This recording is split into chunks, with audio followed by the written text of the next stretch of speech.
Mesdames et messieurs, bonjour et bienvenue sur Yance Reborn 1. En dessous de cette vidéo, surtout s'abonner, cliquez là sur abonner pour activer la cloche pour ne pas manquer tout simplement nos prochaines vidéos. Et si vous voulez faire des dons pour nous soutenir, c'est facile. En dessous de cette vidéo, surtout toutes les informations qu'il vous faut pour faire les dons. Que Dieu vous bénisse.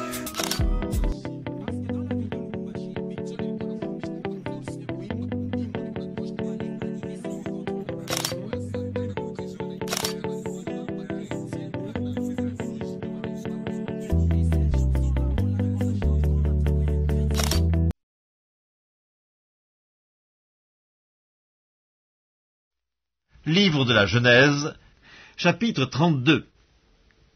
Jacob poursuivit son chemin, et des anges de Dieu le rencontrèrent. En les voyant, Jacob dit, « C'est le camp de Dieu !» Il donna à ce lieu le nom de Mahanaïm. Jacob envoya devant lui des messagers à Ésaü son frère, au pays Séhir, dans le territoire d'Édom. Il leur donna cet ordre, « Voici ce que vous direz à mon seigneur Ésaü. Ainsi parle ton serviteur Jacob. J'ai séjourné chez Laban et j'y suis resté jusqu'à présent. J'ai des bœufs, des ânes, des brebis, des serviteurs et des servantes, et j'envoie l'annoncer à mon seigneur pour trouver grâce à tes yeux. » Les messagers revinrent auprès de Jacob en disant, « Nous sommes allés vers ton frère Ésaü, et il marche à ta rencontre avec 400 hommes. » Jacob fut très effrayé et saisi d'angoisse. Il partagea en deux camps les gens qui étaient avec lui, les brebis, les bœufs et les chameaux, et il dit, « Si Ésaü vient contre l'un des camps et le bat, le camp qui restera pourra se sauver. » Jacob dit, « Dieu de mon père Abraham, Dieu de mon père Isaac, Éternel, qui m'a dit, « Retourne dans ton pays et dans ton lieu de naissance, et je te ferai du bien. » Je suis trop petit pour toutes les grâces et pour toute la fidélité dont tu as usé envers ton serviteur, car j'ai passé ce Jourdain avec mon bâton, et maintenant je forme deux camps. Délivre-moi, je te prie, de la main de mon frère, de la main d'Ésaü, car je crains qu'il ne vienne et qu'il ne me frappe, avec la mère et les enfants. Et toi, tu as dit, je te ferai du bien, et je rendrai ta postérité comme le sable de la mer, si abondant qu'on ne saurait le compter. C'est dans ce lieu-là que Jacob passa la nuit. Il prit de ce qu'il avait sous la main pour faire un présent à Ésaü son frère.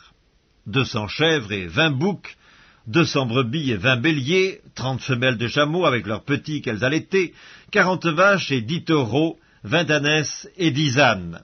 Il les remit à ses serviteurs, troupeau par troupeau séparément, et il dit à ses serviteurs, « Passez devant moi et mettez un intervalle entre chaque troupeau. » Il donna cet ordre au premier.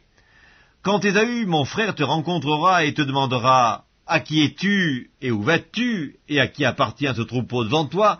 tu répondras, « À ton serviteur Jacob, c'est un présent envoyé à mon seigneur Ésaü, et voici, il vient lui-même derrière nous. » Il donna le même ordre au second, au troisième, et à tous ceux qui suivaient les troupeaux. « C'est ainsi que vous parlerez à mon seigneur Ésaü quand vous le rencontrerez. Vous direz, « Voici, ton serviteur Jacob vient aussi derrière nous. » Car il se disait, « Je l'apaiserai par ce présent qui va devant moi, ensuite je le verrai en face, et peut-être m'accueillera-t-il favorablement. » Le présent passa devant lui, et il resta cette nuit-là dans le camp.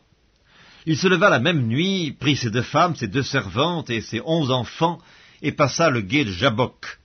Il les prit, leur fit passer le torrent, et le fit passer à tout ce qui lui appartenait.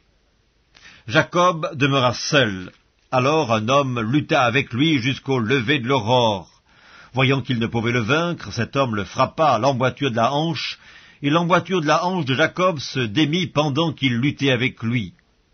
Il dit, « Laisse-moi aller, car l'aurore se lève. » Et Jacob répondit, « Je ne te laisserai point aller, que tu ne m'aies béni. » Il lui dit, « Quel est ton nom ?»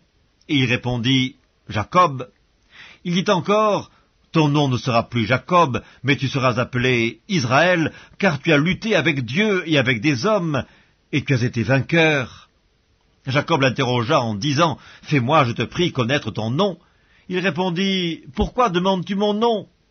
Et il le bénit là.